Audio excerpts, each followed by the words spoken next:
Good morning dear students, welcome back to the studies. आज हम इस वीडियो में क्लास 9th का मैथ्स का चैप्टर स्टार्ट करेंगे। That is chapter number 2। Book है गणिता मंजरी। चैप्टर 2 का नेम है इंट्रोडक्शन टू लीनियर पॉलिनोमियल्स। तो आइए टाइम ना वेस्ट करते हुए चैप्टर को पढ़ते हैं। तो देखिए, सबसे पहले आपको बुक में दिया है introduction. Let us read it.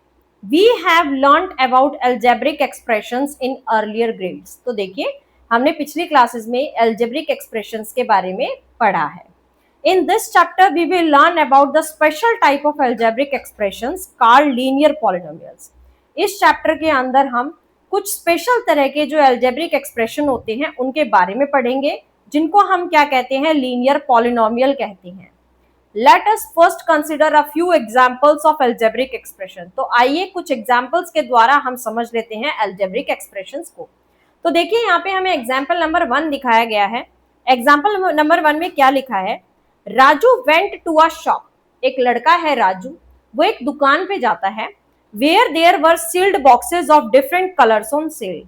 वो देखता है कि वहां पर जो है कुछ सील बंद डब्बे रखे हुए हैं, अलग अलग कलर्स के सेल में लगे हुए हैं। ठीक है, यानी जो डब्बे हैं वो बंद है, बाहर से उनका कलर दिखाई दे रहा है, अलग अलग कलर्स के वो हैं।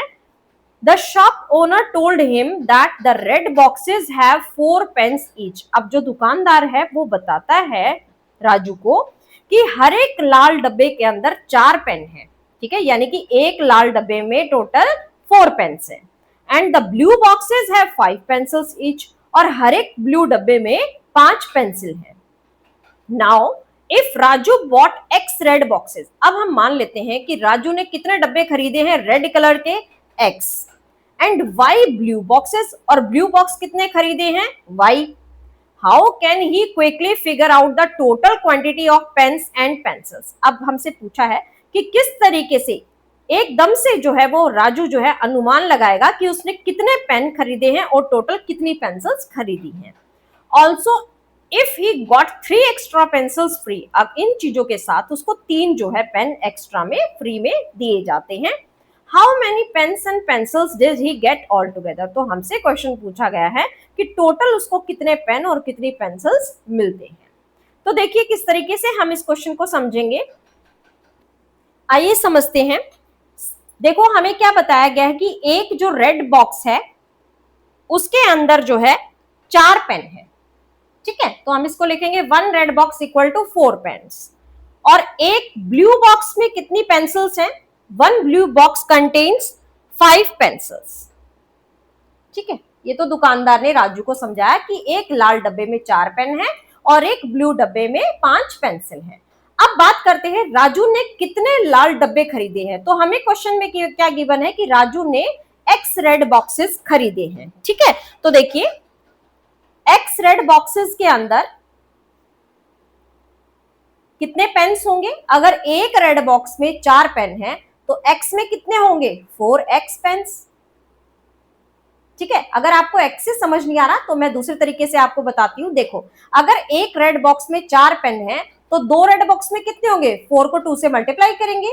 3 रेड बॉक्स में कितने होंगे? 4 को 3 से मल्टीप्लाई करेंगे। इसी तरीके से उसने कोई नंबर ना लेकर के यहाँ पर हमें एक अल्फाबेट यूज किया है एक्स, तो इसीलिए हम एक्स लिखेंगे। एक्स रेड बॉक्स के अंदर कितने पेन होंगे? 4x। ठीक है, यानी कि हम जितने पेन खरीद रहे हैं उससे हम उसको मल्टीप्लाई कर देंगे बॉक्सेस। ठीक है, तो हमारे पास आ गया 4x पेन्स। इसी तरीके से एक ब्लू बॉक्स के अंदर 5 पेंसिल्स हैं और उसने कितने ब्लू डब्बे खरीदे हैं? यहां पर हमें गिवन है y ब्लू बॉक्सेस। तो y ब्लू बॉक्स के अंदर कितने पेंसिल्स हैं? तो 5 था एक डब्बे के अंदर, तो y के अंदर कितना हो जाएगा? 5y pencils. ठीक है, तो उसने खरीदा है 4x और 5y, और साथ में उसको 3 जो पेन है वो एक्स्ट्रा में मिल रहे हैं। ठीक है, तो हम लिखेंगे एक्स्ट्रा पेन्स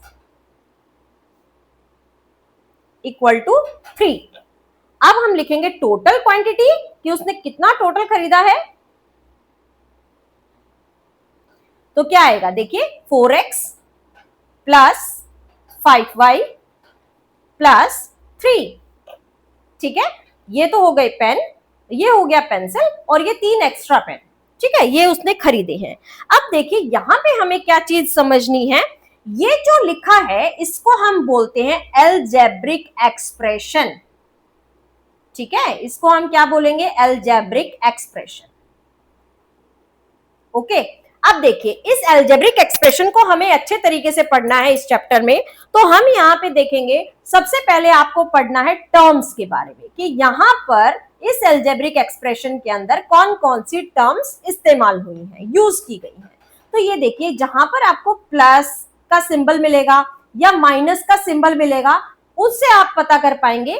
आप प्लस और माइनस के सिंबल को हटा करके देखिए कि टोटल आपके पास कितनी रकम है। तो देखिए 1, 2 और 3, तो टोटल यहां पर कितनी टर्म्स यूज हुई हैं? 3 टर्म्स यूज हुई हैं। कौन कौन सी? पहली है 4x, दूसरी है 5y और तीसरी क्या है? 3। ठीक है, समझ में आ गया? तो ये होगी हमारी यहाँ पे टर्म्स यूज। अब बात करते हैं, देखिए यहाँ पर आपको कुछ लेटर्स भी दिखाई दे रहे होंगे, आप कह सकते हैं अल्फाबेट, है ना। तो अल्फाबेट यहाँ पर कौन से यूज किए गए हैं? एक एक्स है और एक वाई है। ठीक है, मैथ्स की लैंग्वेज में हम इनको बोलते हैं वेरिएबल्स। ठीक है, तो यहाँ पर कौन कौन सा वेरिएबल यूज हुआ है इस अलजेब्रिक एक्सप्रेशन में?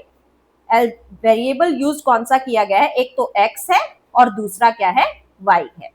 इसके अलावा आप यहाँ देख रहे हैं, यहाँ पे ए बी सी डी कोई भी अल्फाबेट यूज नहीं है। तो यहाँ पे सिंपली हमसे पूछा वेरिएबल कौन सा है? एक्स और वाई यूज किया गया है। अब एक और आपको वर्ड पढ़ना है, कोफिशिएंट। ठीक है, कोफिशिएंट क्या होता है? तो ये देखिए, सबसे पहले मैं आपको बताऊंगी कोफिशिएंट होता क्या है और कैसे आपसे क्वेश्चन पूछे जाएंगे। तो देखिए यहाँ पर पूछा जाएगा आपसे कि इस पूरी टर्म के अंदर, यानी इस पूरे एक्सप्रेशन के अंदर एक्स का कोफिशिएंट क्या है। तो आपको ये देखना है कि x कहां पर इसमें यूज किया गया है। तो x यहां पर यूज किया गया है। आप ये देखिए कि x के साथ में किस नंबर को मल्टीप्लाई किया गया है। तो देखो 4x लिखा है ना, तो यहाँ पे कोई सिंबल नहीं है, यानी कि यहाँ पे मल्टीप्लाई है। तो x के साथ में 4 को मल्टीप्लाई किया गया है, तो ये हो गया x का कोफिशिएंट। ठीक है, तो हम यहाँ पे लिखेंगे 4 is the coefficient of x। ठीक है, x का कोफिशिएंट क्या हो गया? यहाँ पे 4 हो गया। अब इसी तरीके से मैं आपसे पूछूं y का कोफिशिएंट क्या होगा? तो ये देखिए, y को किससे मल्टीप्लाई किया गया है? 5 से। अगर यहाँ पर -5 होता तो आप लिखते कि y का कोफिशिएंट है -5, यानी कि सिंबल अपने साथ आएगा। तो हमें पता है कि नॉर्मली अगर प्लस का सिंबल होता है तो हम लोग नहीं लगाते हैं, बट माइनस का सिंबल होगा तो आपको ध्यान रखना है, आपको माइनस साथ लेके चलना है। ठीक है, तो हम यहाँ पे लिखेंगे कोएफिशिएंट ऑफ y इज 5, यानी कि y के साथ किसको मल्टीप्लाई किया गया? 5 को, तो इसलिए हमने लिख दिया कि y का कोफिशिएंट क्या है? 5 है। ठीक है, इसको हम हिंदी में बोलते हैं गुणांक। ठीक है, अब देखिए क्या बच गया यहाँ पर। इसके अंदर एक ऐसा नंबर है जिसके साथ में कोई भी अल्फाबेट, या हम कह सकते हैं मैथ्स की लैंग्वेज में वेरिएबल यूज नहीं है, जो कि है हमारा नंबर 3 के साथ देखो A B C D X Y Z कुछ भी नहीं लगा है, तो इसको हम क्या बोलेंगे? जो ऐसा नंबर होता है जिसके साथ कुछ भी जुड़ा नहीं है, उसको हम बोलते हैं कांस्टेंट टर्म। ठीक है, तो आपसे पूछा जाएगा यहाँ पे कि कांस्टेंट टर्म इस अलजेब्रिक एक्सप्रेशन में क्या है? तो वो है हमारे पास 3। समझ में आ गया आपको? तो ये सारा आपको पढ़ना है इस चैप्टर में। कोफिशिएंट किसे कहते हैं, ठीक है, वेरिएबल किसे कहते हैं और टर्म्स किसे कहते हैं, सारी एक्सरसाइज पूरा जो ये चैप्टर नंबर 2 है ये इन्हीं पे बेस्ड है। तो ये बेसिक चीज है जो आपको जाननी जरूरी है। तो आइए बढ़ते हैं अब अपने एग्जाम्पल नंबर 2 की तरफ। सो देखिए एग्जाम्पल नंबर 2 में हमें क्या गिवन है? A rectangular garden of length L metre, यानी कि एक रेक्टेंगुलर गार्डन दे रखा है हमें और जिसकी जो लेंथ है, लंबाई है, वो दी है L metres and width W metres has to be fenced and decorated. और जो चौड़ाई दे रखी है, विड्थ जिसको हम कहते हैं या ब्रेड्थ भी कह सकते हैं हम, तो वो हमें शो कर रखी है W से, W मीटर से। ठीक है, उसको हमें क्या करना है? इस गार्डन को डेकोरेट करना है और चारों तरफ से इसके एक फेंसिंग करनी है। ठीक है, यानी बाड़ बनानी है। तो आगे देखिए, a wire fence is to be laid along the length costing ₹100 per meter। अब देखिए क्या किया गया है, लेंथ की तरफ से, यानी गार्डन में देखिए दो चीजें देखने को मिलेगी, एक लेंथ और एक ब्रेड्थ। तो लेंथ की साइड से उन्होंने तार जो है लगाए हैं और उन तारों की कीमत किस हिसाब से लगाई गई है? 1 मीटर का खर्चा है 100 रुपए का। ठीक है, आगे देखिए, and a wooden fence is to be built along the width costing ₹80 per metre. और लकड़ी की फेंसिंग करी गई है चौड़ाई की साइड से, जिसकी कीमत है 1 मीटर का खर्चा है 80 रुपए। Special seeds have to be sown throughout the garden. अब कह रहा है कि जो कुछ स्पेशल तरह के बीज जो है वो बोए जाने हैं उस गार्डन, पूरे गार्डन के अंदर, विच विल कॉस्ट ₹50 पर स्क्वायर मीटर। ठीक है, जिसकी कीमत क्या है, 1 मीटर स्क्वायर का खर्चा है बीज बोने का 50 रुपए। ठीक है, देखो अब देखो आपको कैसे पता चलेगा कि यहाँ पे आपको पेरीमीटर निकालना है कि एरिया निकालना है। तो ये देखो यहाँ पे साफ साफ लिखा है पर स्क्वायर मीटर, आप इसको बोल सकते हैं 1 मीटर स्क्वायर। तो metre square, centimetre square, kilometre square हम लोग हमेशा एरिया में यूज करते हैं। तो यहाँ से हमें स्पेशल पता चल गया है कि हमें यहाँ पे एरिया निकालना पड़ेगा। ठीक है, तो देखिए क्वेश्चन को हम किस तरीके से पहले सॉल्व करेंगे। यहाँ पर डायग्राम भी बुक में आपको दे रखा है, मैं दिखाती हूँ आपको। ये देखिए डायग्राम में हमें दिखा रखा है, ये एक रेक्टेंगुलर गार्डन है, ये विड्थ है W मीटर से शो किया गया है, और यहाँ पर इसको लेंथ लिया गया है जिसको L मीटर से शो किया गया है, और यहाँ पर पूरे गार्डन में जो है बीज जो है बोए जाने हैं। तो देखिए कैसे हम इस क्वेश्चन को सॉल्व करेंगे। सो स्टूडेंट्स देखिए, ये है हमारा रेक्टेंगुलर गार्डन, ये है लेंथ और ये है ब्रेड्थ, जिसको हमने W से शो किया है, W मीटर से। ठीक है, अब लेंथ की साइड तो फेंसिंग करी गई है वायर की, और जो ब्रेड्थ की साइड है वो फेंसिंग करी गई है वुडन की। ठीक है, अब देखिए जो लेंथ की साइड फेंसिंग करी है वो तार की करी गई है, तो उसकी कीमत हमें दी है 100 रुपए पर मीटर, है ना। तो देखो हम किस तरीके से निकालते हैं, लेंथ कितनी होगी, एक तो लेंथ ये है और एक लेंथ ये है, तो कितनी लेंथ होगी टोटल, L प्लस L कितना हो गया 2L। ठीक है, तो हम लिखेंगे कॉस्ट ऑफ फेंसिंग, यानी कि फेंसिंग का खर्चा अलोंग लेंथ। अगर हम लेंथ की साइड चेक करते हैं तो टोटल कितना खर्चा बैठेगा, तो देखो L प्लस L कितना हो गया 2L, तो हम क्या लिखेंगे 2L तो पे हमें फेंसिंग करवानी है। अब कीमत कितनी है, 100 रुपए पर मीटर है, तो हम इसको कर देंगे 100 से मल्टीप्लाई। तो देखो हमारे पास कितना आ जाएगा, 100 को 2 से मल्टीप्लाई करेंगे 200, और साथ में आ जाएगा L। ठीक है, इसी तरीके से हम निकालेंगे विड्थ की तरफ, तो हम लिखेंगे कॉस्ट ऑफ फेंसिंग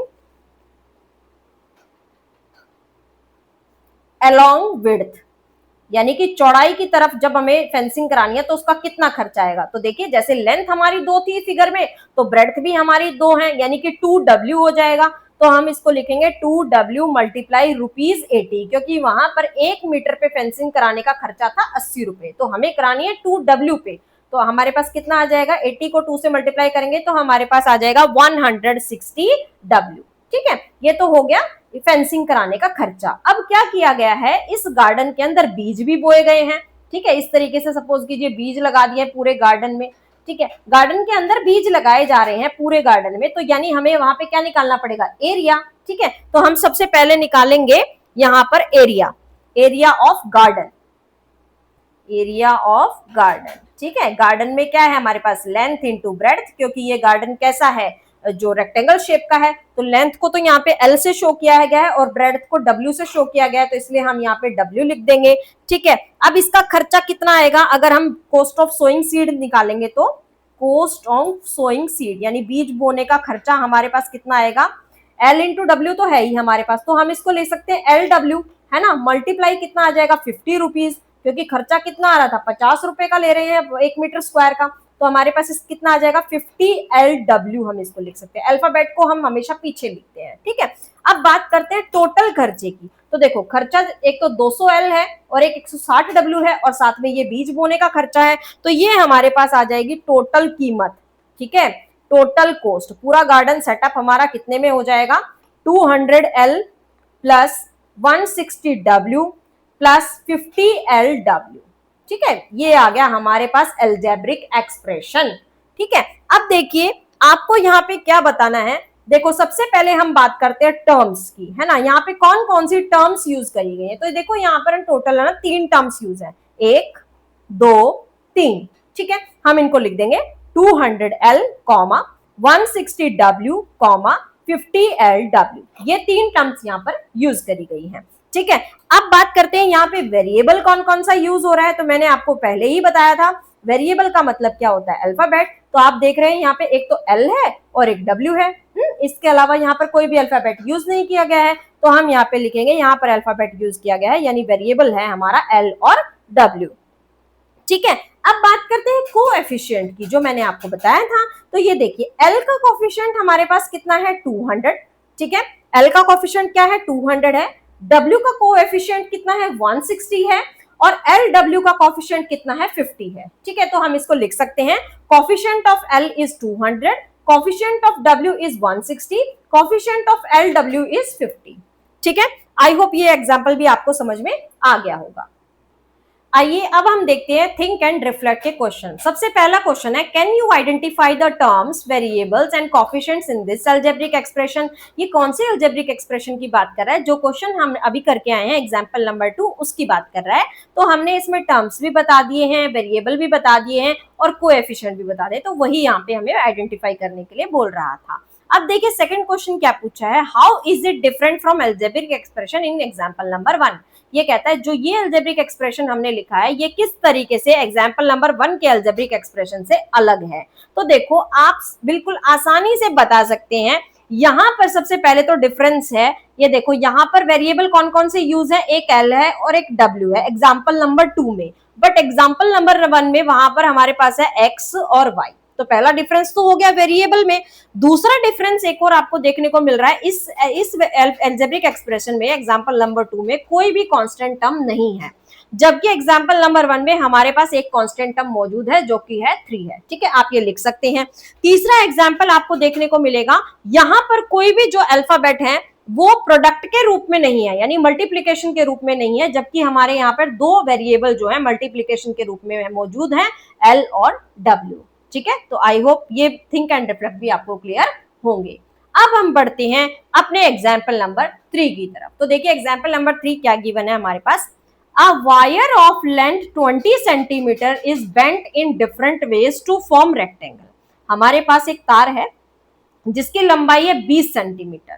हमने क्या किया है, उसको बेंट कर दिया है, यानी कि मोड़ दिया है अलग अलग तरीकों से, और क्या बनाने के लिए, रेक्टेंगल। यानी हमने जिस भी तरीके से उसको मोड़ा है बट बनाना उससे आपको रेक्टेंगल ही है, ठीक है। लेंथ और ब्रेड्थ में चेंज आ सकता है। तो देखिए सबसे पहले हमसे क्या कहा गया है, for example we can have a rectangle with length 7 centimetre and width 3 centimetre. तो इसने हमें बताया है कि इन्होंने एक रेक्टेंगल बनाया है जिसकी लेंथ ली है 7 सेंटीमीटर और विड्थ ली है 3 सेंटीमीटर। फिर एक और रेक्टेंगल इन्होंने बनाया है उसी 20 सेंटीमीटर के तार को लेकर के, जिसकी लेंथ ली है इन्होंने 5.5 सेंटीमीटर और विड्थ ली है 4.5 सेंटीमीटर। No problem. आगे देखिए हमसे क्या कहा गया है, think of a few more ways of forming such rectangles. अब ये कह रहा है कि आप और तरीके बताइए जिस तरीके से आप इस 20 सेंटीमीटर के तार को मोड़ करके अलग अलग रेक्टेंगल बना सकते हैं, जिसमें आप उसकी लंबाई और चौड़ाई इन जो एग्जाम्पल में दिए इसके अलावा आपको बतानी है, क्या आप ले सकते हैं। आगे देखिए क्या पूछा है, can you right an expression for the area of such rectangle. हमसे पूछा है कि क्या आप उस रेक्टेंगल के जो भी आप निकालेंगे आप उसके लिए कोई अलजेब्रिक एक्सप्रेशन दे सकते हैं। बिल्कुल दे सकते हैं। तो देखिए किस तरीके से हम लोग बनाएंगे। सो देखिए स्टूडेंट्स, इस तरीके से दो रेक्टेंगल क्वेश्चन में हमें दे रखे हैं। रेक्टेंगल ए मैंने ले लिया है, 7 सेंटीमीटर उसकी लेंथ है और जो ब्रेड्थ है वो कितनी है, 3 सेंटीमीटर है। जो क्वेश्चन में गिवन है वही मैंने बनाया है।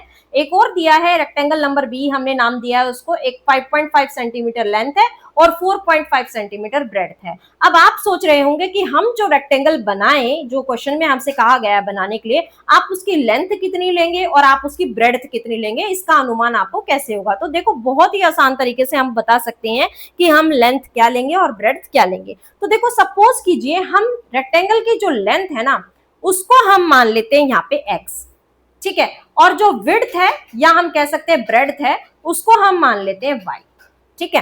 अब आपको क्या पता है, यहां पर हमें जो तार है उसकी लंबाई कितनी दे रखी है, 20 सेंटीमीटर। अब आप ध्यान से जरा समझिए क्वेश्चन को, 20 सेंटीमीटर का तार हमने लेना है, हमने ना उसमें कुछ काटना है, काट के कुछ हटाना है, और ना ही कुछ उसमें एक्स्ट्रा जोड़ना है, बस सिर्फ उसकी शेप बदलनी है। तो क्या समझे आप, 20 सेंटीमीटर का जो लेंथ है, तार का जो लेंथ था, बस हमने उसी को जो है शेप दे दी। तो 20 सेंटीमीटर का तार जितना पहले था उतना ही शेप देने के बाद भी रहेगा, यानी कि पेरीमीटर जो है वो यहाँ पे सेम रहेगा। तो हमें क्या पता है, पेरीमीटर ऑफ रेक्टेंगल का फॉर्मूला क्या होता है, 2 ब्रैकेट L प्लस B, ठीक है। अब आपको पहले से ही क्वेश्चन में पेरीमीटर गिवन है, पेरीमीटर हमारे पास कितना है, तार कितना लंबा है, 20 सेंटीमीटर का, तो हमने यहाँ पे लिख दिया 20 सेंटीमीटर, ठीक है।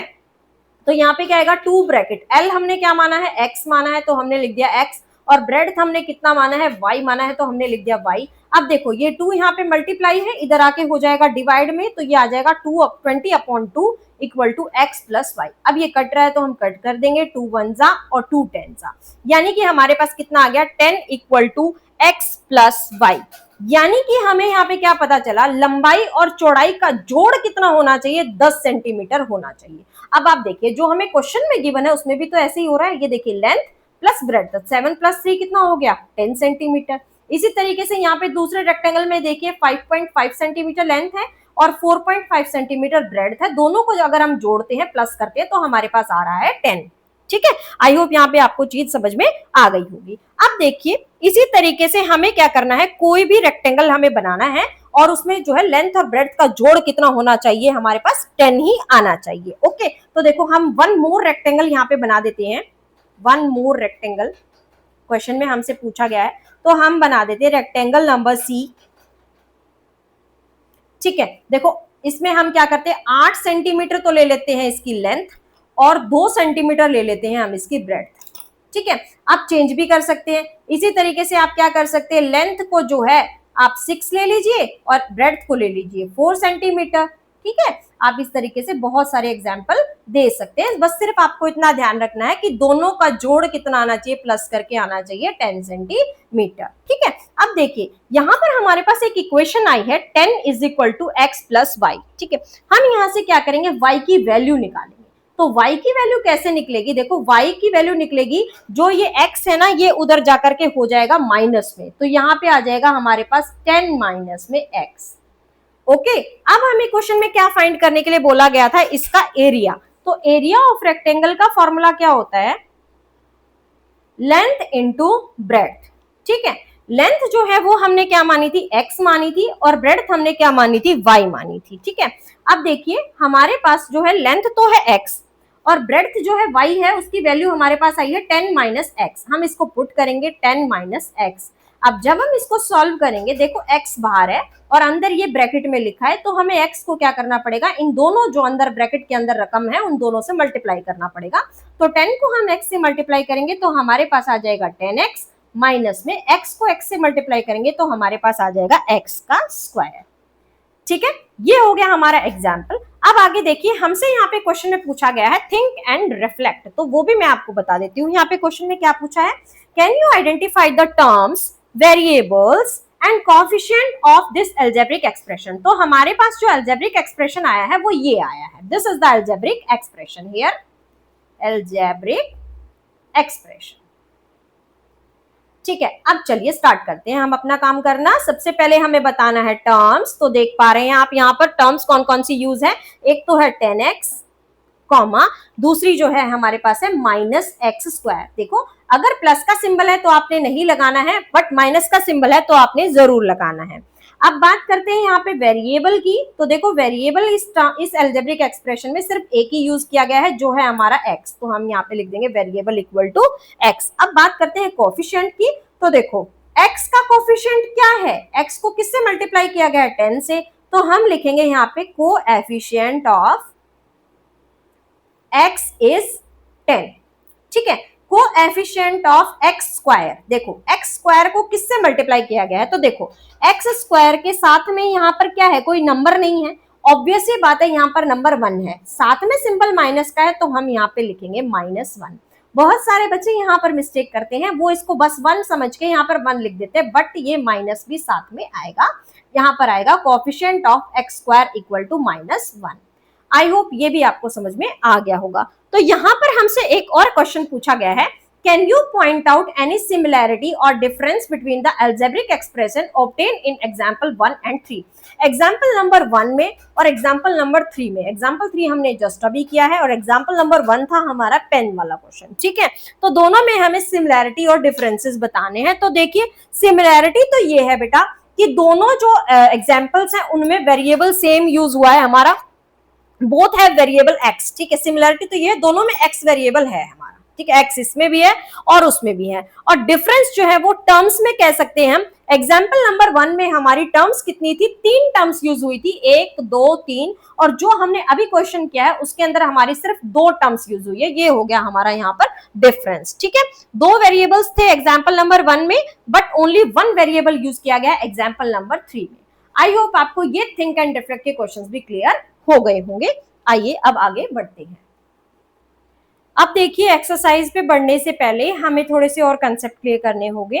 यहाँ पर देखिए, हमें पढ़ना है पॉलिनोमियल के टाइप्स। ठीक है, तो ये देखो, ये एक एक्सप्रेशन यहाँ पर हमारे पास गिवन है, ये एक पॉलिनोमियल है, लेकिन हम कैसे डिसाइड करेंगे ये पॉलिनोमियल का कौन सा टाइप है। तो देखो, सबसे पहले हम देखते हैं यहाँ पर सबसे बड़ी पावर क्या है। तो देखो, यहाँ पर पावर है 3, यहाँ पर है 2, और यहाँ पर नहीं दी गई है, तो ऑब्वियस सी बात है यहाँ पर 1 है, तो सबसे बड़ी पावर यहाँ पर क्या है, 3 है। ठीक है, तो हम इसके लिए वर्ड पावर यूज नहीं करेंगे, हम यहाँ पर लिखेंगे डिग्री। ठीक है, यानी कि सबसे हाईएस्ट जो पावर होती है पॉलिनोमियल की, उसको हम बोलते हैं उसकी डिग्री। तो इस क्वेश्चन में हमारी डिग्री कितनी हो गई, 3। सबसे बड़ी पावर को हम डिग्री बोलेंगे। ठीक है, अब डिग्री 3 है, तो हम इसको पॉलिनोमियल कौन सा टाइप हो गया, ये हो गया क्यूबिक पॉलिनोमियल, यानी कि जिसके अंदर पावर 3 का दिया हो एक्सप्रेशन, तो हम वहां पे लिखेंगे क्यूबिक पॉलिनोमियल। ठीक है, अब देखिए एग्जाम्पल नंबर 2 में एक्स स्क्वायर प्लस में 5x प्लस में 1। ठीक है, यहाँ पर देखिए पावर में है 2 सबसे बड़ी पावर है, क्योंकि यहाँ पर है 1, सबसे बड़ी डिग्री हमारी क्या है, यहाँ पर 2 है, तो हम यहाँ पे लिख लेंगे डिग्री इक्वल टू 2। तो ये पॉलिनोमियल का कौन सा टाइप है, क्वाड्रेटिक पॉलिनोमियल। तो सिर्फ आपने यही देखना है, 2 लिखा है, 3 लिखा है, 1 लिखा है, या क्या लिखा है, तो उसके हिसाब से आप डिसाइड कर पाएंगे कि वो कौन सा पॉलिनोमियल का टाइप है। अब देखिए तीसरा, 3z प्लस में 7। ठीक है, अब देखो z के ऊपर ना तो 2 है ना 3 है, तो इसका मतलब यहाँ पर क्या है, 1 है। ठीक है, तो इस तरह के पॉलिनोमियल को हम क्या बोलेंगे, लीनियर पॉलिनोमियल, जिसमें पावर क्या होगी, 1 होगी। ओके, अब बात करते हैं एग्जाम्पल नंबर 4 की। अगर आपको सिंपल कोई भी नंबर लिख के दिया है, 3 4 2 कुछ भी अगर लिख के दिया है, सपोज करो यहाँ पर दिया है हमारे पास 8, तो इसकी जो है पावर क्या है, कुछ भी नहीं दे रखी है, तो हम समझेंगे यहाँ पर डिग्री कितनी हो गई है, 0। ठीक है, डिग्री क्या है, 0 है, तो ये कौन सा पॉलिनोमियल का टाइप है, इसको बोलेंगे कांस्टेंट पॉलिनोमियल। ठीक है, हो सकता है इसके पास यहाँ पर हमारे पास अल्फाबेट मौजूद हो, लेकिन उसकी पावर कितनी हो, 0 हो। सपोज कीजिए इस तरीके से हो, 8x की पावर 0 हो, तो हमें क्या पता है, किसी भी नंबर की पावर अगर 0 होती है तो वो नंबर क्या बन जाता है, 1 बन जाता है। तो हमारे पास क्या आएगा, देखो 8 मल्टीप्लाई बाय 1, 8 1 जा 8। ठीक है, तो अब जब कोई भी क्वेश्चन ऐसा होगा ना, जैसे नंबर लिखा होगा उसकी कोई पावर नहीं दे रखी है, तो वहां पर पावर हमें 0 लिखनी होती है, ना कि 1 लिखनी होती है। तो ये बात आपको ध्यान रखनी है। ठीक है, तो आइए अब हम बढ़ते हैं एक्सरसाइज नंबर 2.1 की तरफ। एक्सरसाइज 2.1 का क्वेश्चन नंबर 1 हम लोग यहाँ पर देख लेते हैं। क्वेश्चन नंबर 1 हमारे पास गिवन है, find the degrees of the following polynomial. यहाँ पे हमें बताना है इनकी डिग्रीज के बारे में। तो देखो, सबसे पहला पॉलिनोमियल हमें क्या गिवन है, 2x square minus 5x plus में 3। ठीक है, तो हमें यहाँ पे बतानी है इसकी डिग्री। तो हमने जस्ट अभी पढ़ा था, डिग्री के क्वेश्चन में हमें क्या करना होता है, सबसे बड़ी पावर ढूंढनी होती है। तो देखो यहाँ पर पावर है 2 और यहाँ पर पावर नहीं दी है, तो 1 है। ठीक है, तो सबसे बड़ी पावर क्या हो गई है, 2। 1 तो छोटा हो गया, 2 बड़ा है, तो इसका आंसर हमें सिर्फ लिखना है degree of the polynomial equal to 2। Second part देखिए, y की क्यूब प्लस 2y माइनस 1। तो यहां पर देखिए सबसे बड़ी डिग्री हमें ढूंढनी है, तो सबसे बड़ी पावर दे रखी है यहाँ पे 3, तो इसका आंसर हम लिखेंगे degree of the polynomial equal to 3। अब बात करते हैं थर्ड क्वेश्चन की, थर्ड पार्ट की। यहां पर दिया है हमें -9। ठीक है, तो जस्ट हमने अभी पढ़ा था, कोई भी नंबर अकेला लिखा होता है, उसके साथ में कोई भी अल्फाबेट नहीं लिखा है, तो उसकी जो पावर है वो कितनी होगी, 0 होगी, यानी कि उसकी डिग्री क्या होगी क्वेश्चन की, 0। तो इसका आंसर आएगा 0। अब बात करते हैं फोर्थ पार्ट की, 4z माइनस में 3। तो देखिए यहाँ पे अल्फाबेट यूज है, तो यहाँ पर इसकी पावर क्या हो गई है, 1। तो इसका आंसर आएगा, इसकी डिग्री कितनी है, 1। तो मैं आपको यहाँ पर सॉल्यूशन दिखा देती हूँ, और आप अपनी कॉपी में नोट डाउन करना चाहते हैं तो कर सकते हैं। सो यहाँ पर हमारे सॉल्यूशन है क्वेश्चन नंबर 1 के। ए पार्ट का आंसर है 2, बी पार्ट का आंसर है 3, सी पार्ट का आंसर है 0 और डी पार्ट का आंसर है 1। अब बढ़ते हैं क्वेश्चन नंबर 2 की तरफ। क्वेश्चन नंबर 2 हमें गिवन है, right polynomials of degrees 1, 2 and 3। तो हमें यहाँ पर क्या करने हैं, पॉलिनोमियल लिखने हैं। एक में डिग्री होनी चाहिए 1, दूसरे में डिग्री होनी चाहिए 2 और तीसरे में डिग्री होनी चाहिए 3। तो आप कोई भी एग्जाम्पल यहाँ पर दे सकते हैं। तो देखिए किस तरीके से हम लोग इस क्वेश्चन को लिखेंगे। पॉलिनोमियल ऑफ डिग्री 1, अब इसमें आपको क्या ध्यान रखना है कि पावर कितनी होनी चाहिए, 1 होनी चाहिए। तो पावर अगर 1 होती है तो हम नहीं लिखते हैं। तो देखो हम किस प्रकार लिख सकते हैं इसको, 3x plus 2, 4x plus 5, 4z plus 9, आप कुछ भी यहाँ पर लिख सकते हैं, या खाली आप 3y भी लिख सकते हैं। ठीक है, तो ये एक एग्जाम्पल मैंने दे दिया, आप अपने हिसाब से भी लिख सकते हैं। अब बात करते हैं polynomial of degree 2। Polynomial of degree 2, इसका मतलब क्या हो गया, वहां पर पावर में 2 मौजूद होना चाहिए। तो देखो हम किस प्रकार यहां लिख सकते हैं, 8y square plus 7y plus में 3। ठीक है, तो देखो डिग्री हो गई ना 2 सबसे बड़ी, है ना, पावर में 2 है, तो ये हो गया हमारा पॉलिनोमियल किसका, डिग्री 2 का। अब हमें इसी प्रकार यहाँ पे लिखना है पॉलिनोमियल ऑफ डिग्री 3, यानी कि पावर में 3 हमारा मौजूद होना चाहिए। तो हम इसको लिख सकते हैं 5z की 3 प्लस 4z की स्क्वायर प्लस में 6। ठीक है, अगर आप इतना बड़ा नहीं लिखना चाहते तो आप खाली ये भी लिख सकते हैं 5z की पावर 3, 5a की पावर 3, कुछ भी आप लिख सकते हैं। बस आपको ये ध्यान रखना है जो डिग्री लिखा है ना वो इसमें यहाँ पे सबसे बड़ी पावर होनी चाहिए। ठीक है, अब बढ़ते हैं क्वेश्चन नंबर 3 की तरफ। क्वेश्चन नंबर 3 हमारे पास है, what are the coefficients of x square and x cube in the polynomial. इस पॉलिनोमियल के अंदर हमें बताना है एक्स स्क्वायर का कोफिशिएंट क्या है और एक्स की क्यूब का कोफिशिएंट क्या है। तो देखो सबसे पहले हम क्या करते हैं, इस पॉलिनोमियल को अपनी नोटबुक में लिख लेते हैं, देन डिसाइड करते हैं। तो देखिए हमें यहाँ पे पॉलिनोमियल गिवन है x की पावर 4 माइनस 3x की cube plus 6x square minus 2x plus 7। Coefficient किसका पूछा है, x स्क्वायर का। तो पहले हम अपने पॉलिनोमियल के अंदर x स्क्वायर को ढूंढ लेते हैं। तो ये देखिए x स्क्वायर हमें गिवन है यहाँ पर। ठीक है, x स्क्वायर को किससे मल्टीप्लाई किया गया है, वही होगा इसका कॉफिशिएंट। तो यहाँ पर किया गया है प्लस 6 से, तो हम प्लस का सिंबल नहीं लगाएंगे, खाली 6 लिखेंगे। तो हमारा आंसर हो जाएगा x स्क्वायर का कॉफिशिएंट हो गया 6।